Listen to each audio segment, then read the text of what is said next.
Yangiliklar.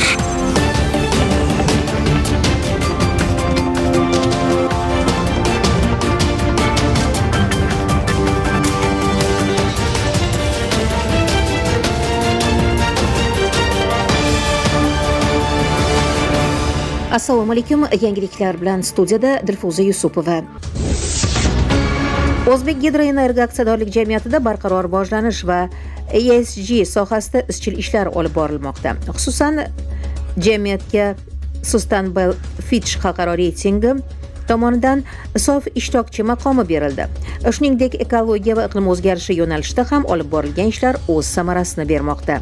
Mavzu yuzasidan O'zbek Gidroenergo aksiyadorlik jamiyati ofis rahbari Pahlavon Nurmatov ma'lumotlari. Jamiyatimiz ekologiya va iqlim yo'nalishida 2050-yilgacha mo'ljallangan o'zining iqlim strategiyasini ishlab chiqdi va amalga oshirishni boshladi. Unda birinchi va ikkinchi darajadagi issiqxona gazlar tashlanmalarini 2028-yilgacha 20%ga, 2035-yilgacha 40%ga qisqartirish hamda 2050-yilga kelib karbon neytrallik, ya'ni barcha issiqxona gazlarining tashlanmalarini nolga yetkazish maqsadini aniq belgiladi. Shuningdek, yil davomida energiya samaradorligini oshirdi, qayta tiklanuvchi energiya ulushini kengaytirdi, chiqindilarni qayta ishlash hajmini ko'paytirdi. Bundan tashqari, inson huquqlari va kamsitishga qarshi o'z siyosatlarini xalqaro standartlarga muvofiq tasdiqladi. Shu bilan birga, jamiyatimiz uchun 2025-yil zamonaviy korporativ boshqaruv va risk management, ya'ni xavflarni boshqarish sohasida